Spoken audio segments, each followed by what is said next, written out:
Namaste and welcome. It's Rishi here from meditatewithrishi.com, and today we are going to be exploring the topic of Jnana Yoga.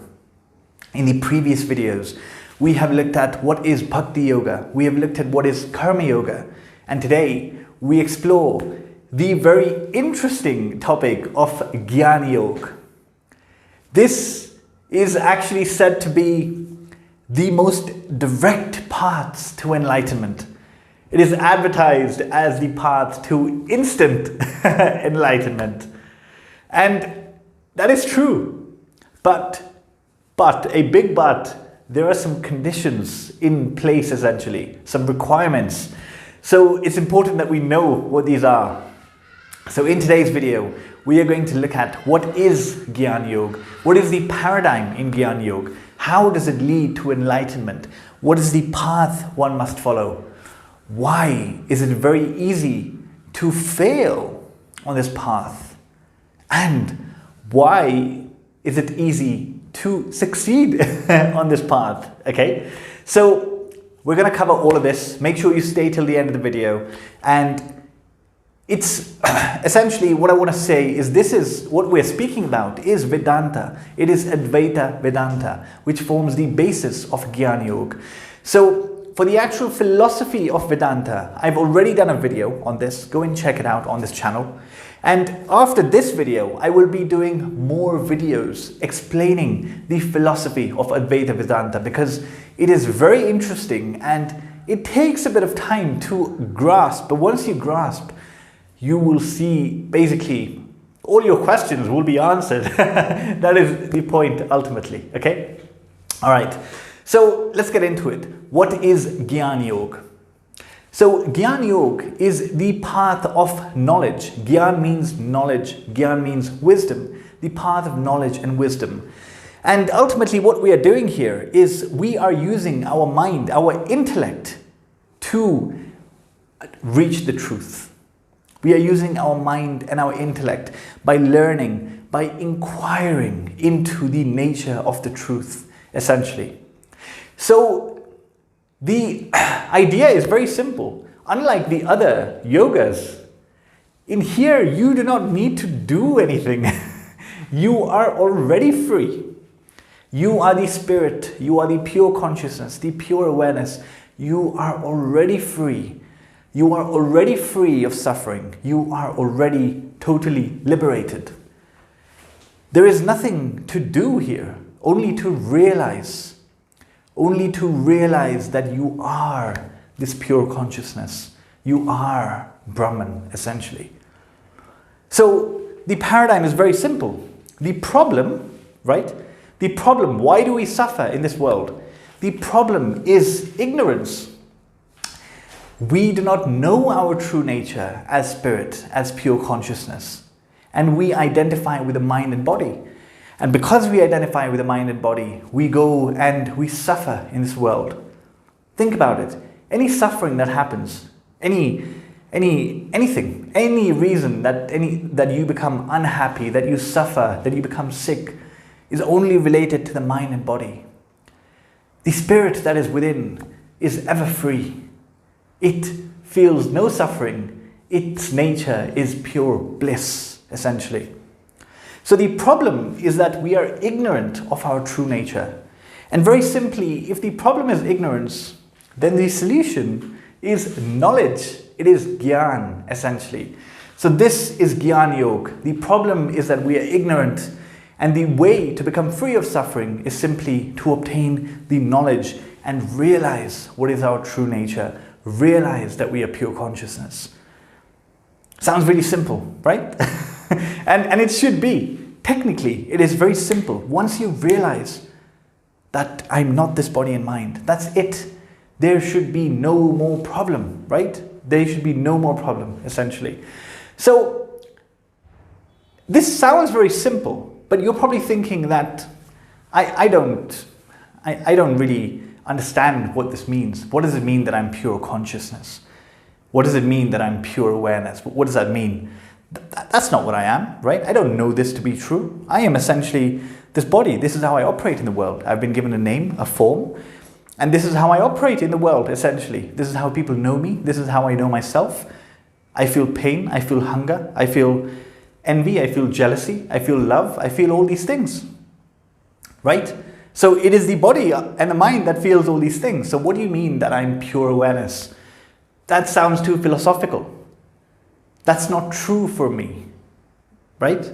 This is what you're thinking. This is what I'm thinking. This is what we're all thinking. So to actually make this very simple and illustrate the fact that you are pure consciousness, let us play a game. And this is the game of seer and seen, okay? So the idea here is to go beyond what any scripture is saying, to go beyond what any religion is saying. This is not about that. This is simply about finding the truth of who you really are. So the game of seer and seen is very simple, okay? By playing this game, we are going to come to the conclusion that we are actually not this body and mind that we think we are, okay? And we are pure consciousness. The spirit, the pure awareness that resides within. So the way we'll play this game is we're going to look at who is the seer and what is the seen, essentially. So if we take this marker, for example, okay, I'm looking at this marker, okay, I am looking at this marker. So this marker is the seen and I am the seer. But what is I? What is seeing the marker? What is physically seeing this marker? The eyes, right? The eyes are seeing the marker. So at the first level, the seen is the marker and the seer is the eyes, right? Really simple. The eyes are seeing the marker. Eyes, marker. Now, if we take my eyes, for example, who is seeing the eyes? Who is seeing the eyes? And you're like, what do you mean, who is seeing the eyes, right? Because ultimately, it's not the eyes that are seeing the marker, right? It's not the eyes. Even a blind person has eyes. But a blind person cannot see this marker, right? So it's not the eyes that are seeing the marker. There is something seeing through the eyes. There is something that the eyes are now communicating to. So what is that? Very simply, it is the mind. The eyes are communicating to the mind. This is what actually makes us see, right? So in this sense, you can say that a level behind this is that the eyes are the seen, right? And the mind, essentially, is what is seeing the eyes. This is very easy to understand, right? That the eyes essentially are communicating with the mind. Signals are being sent to the mind. And this is how we know that we are seeing this pen. So something is seeing through the eyes, essentially. The eyes themselves are just an instrument. The eyes themselves on a blind person do not serve the purpose without a mind which is seeing through them, right? Okay. So the eyes are part of the body, right? So you can say that, okay, I'm not the body because I'm not the mind, right? There is something behind, sorry, I'm not the eyes, there is something behind the eyes. Fairly simple. So what about the mind then? This is where our thinking stops. Because we think that we are the mind, right? Okay, fine, I'm not the eyes, I'm not the body, I get that. But ultimately I'm the mind. Because the mind is what is seeing through the eyes, right? Wrong. Because even the mind is still an object. The mind is still an object of perception because you can be aware of your mind, can you not? So you often say that I am aware of my thoughts. I had this thought. This is what I'm thinking. So here's what I'm thinking. Let me tell you. So here's what I am thinking, right? That means that there is some I that is aware of the mind itself. So there is still a layer behind this, right? Which is where the mind now becomes the seen. And who is seeing the mind? Who is experiencing? I. This I that we refer to all the time. This I that we refer to all the time, you can see, is not the body because the eyes are part of the body. It is not the mind because it can still be aware of the mind, right? If you can be aware of something, you are not that. If you can be aware of your TV, you are not the TV. If you can be aware of this pen, you are not the pen. If you can be aware of this body, you are not the body. The body is separate, you are separate, right? If you can be aware of your thoughts, you are not your thoughts. You are... There is something that is witnessing all of this. There is something that is witnessing all of this. So you are, your true nature is actually this. You are the witness. You are the witness. You are the witnessing consciousness, which is also called pure consciousness, which is also called pure awareness, which is also called spirit, which is also called Brahman. So ultimately, this is your true nature. The rest is just an experience. It is an appearance in that consciousness. It is just an appearance in the consciousness, essentially. So this I is your true nature. It is not the body. It is not the mind. It is not anything that you can be aware of. It is the one who is aware. It is the one who is aware. So I hope this makes sense, okay? So now that you know this, does it mean that you're enlightened? Are you enlightened? No, right? We're still going to go and we're going to basically still attach with the body and mind because this is how we've been conditioned, right? So the path of Vedanta, the path of Jnana Yoga is basically this, with this knowledge, the process of deconditioning. So you can say that there are two main steps that are taken. So here we're looking at what is the path of Jnana Yoga, right? You're not doing anything, but there is still some discrimination necessary. So what is it? So the first is to negate what you are not. And this is where you may have heard of neti, not this, not this. So you take everything that you think you are and basically negate it. You say, I'm not this, I'm not this. I'm not the body, I'm not the mind, I'm not the prana, I'm not the intellect, I'm not the ego, I'm not the emotions, I'm not my feelings. All these things I'm not, okay? So this is something that can be done as a meditation. And once you have negated everything that you are not, at the same time, you must tell yourself, what are you? So negation and affirmation. What are you? There you can say, Soham, I am that. I am that pure consciousness. Aham Brahmasmi. I am Brahman. Tattvam Asi. You are also that, essentially. So these statements called Mahavakyas, they can be repeated, right? But ultimately they're not for repetition, they are for realization. And this is the path. So, okay, this sounds very simple, right? We basically have an understanding intellectually that I'm not the body, I'm not the mind, I'm the pure consciousness within. Great, this is me, so I should be unaffected. Right? From now I should be unaffected. But this doesn't happen. And you see this very often.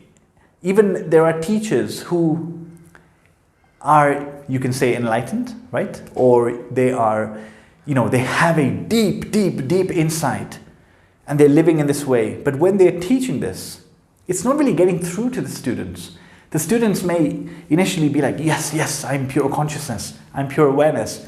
But then, the next day they go and live in the world and, they haven't really succeeded, right? The enlightenment has not come. So why? Why does this happen? So here's the thing. Jnana Yoga is a direct path. It is a path that you can realize the truth very quickly.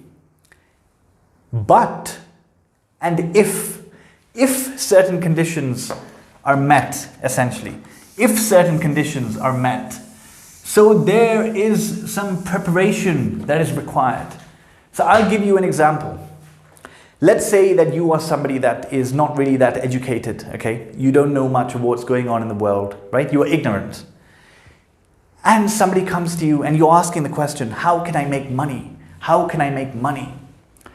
And somebody comes to you, a doctor that is an actual doctor, okay? He has all the experience, he has all the knowledge, he is a doctor who has a lot of money.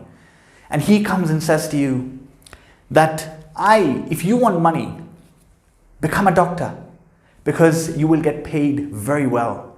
And I can show you how to become a doctor in 5 days. I can give you a crash course that will teach you everything you need to know, and you will become a doctor and you will go and earn money.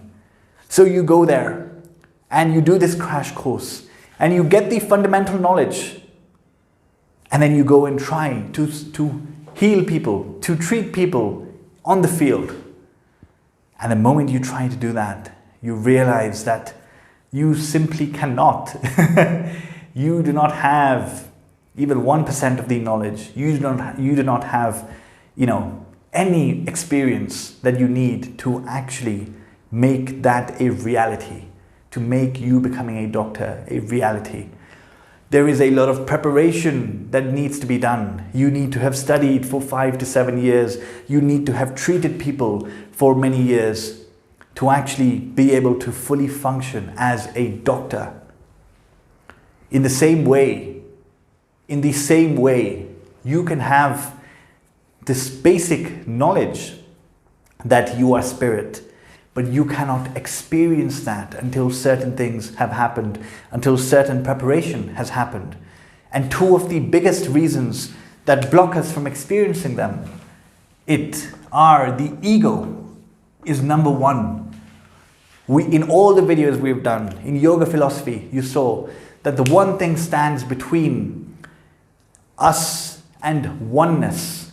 The one thing that stands between us realizing that we are pure consciousness, that we are this part of this one reality, is the ego. Because the ego is not a bad thing. It is the sense of individuality that we have in this body-mind complex.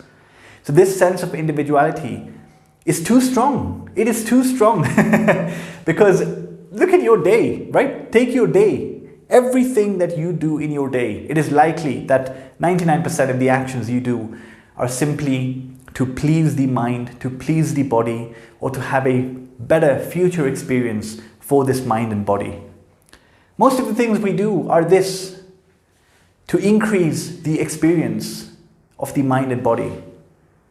So we keep reaffirming with every second passing that we are the mind and body, we are the mind and body. Very rarely do we do any actions that are for the spirit, what we actually are. Very rarely do we do any actions that are for the spirit, that will tell us that I'm not this body and mind, that I'm the spirit. So this is why, before plunging into Jnana Yoga, it is recommended by these sages that we practice the other yogas, that we practice bhakti, that we practice Raja Yoga, that we practice Karma Yoga, essentially. All of these three that we're covering, that we're speaking about right now. Bhakti, Raja, Karma, meditation, serving others, love. All of these, essentially, they diminish the ego and they purify the mind. They diminish the ego and they purify the mind, essentially. And they prepare you to actually realize the knowledge that Jnana Yoga is giving you. So I'll end with this. This is why it has been recommended by these sages through time immemorial. Great beings like Swami Vivekananda have recommended that the surest way to success is to practice all the 4 yogas together. To practice them all together. Yes, you may like one more than the other. You may like meditation more than service. Or, vice versa. But the point is, one can be your main one, but the other 3 need to come along, essentially. And when they're integrated, that is when we give ourselves the best chance for success, essentially. Because think about if we don't do this, if we do not practice these, and our ego is still very big, our mind is impure, and then we go around telling ourselves the affirmations in Vedanta, that I am Brahman, I am God, I am the universal consciousness. That is going to create a disaster, because it will further inflate the ego, it will further impurify the mind. So before we can receive this understanding, this knowledge in the way that it is meant to be received, we need to dissolve the ego. We need to purify the mind. And that is why the efforts required in these other 3 yogas are necessary. There is no shortcut. There is no shortcut. But there is definitely a guarantee that if you do all of them, you will reach the goal, essentially. So I hope that this made sense. I hope that this gave you a deeper understanding of what Jnana Yoga is and really how to practice it. As I said, I will be doing more videos on the actual philosophy of Vedanta because I know there will be many questions still in your mind. So please make sure to subscribe to the channel if you haven't already, so you can see everything come up in your feed. That is all. Thank you for listening. Namaste.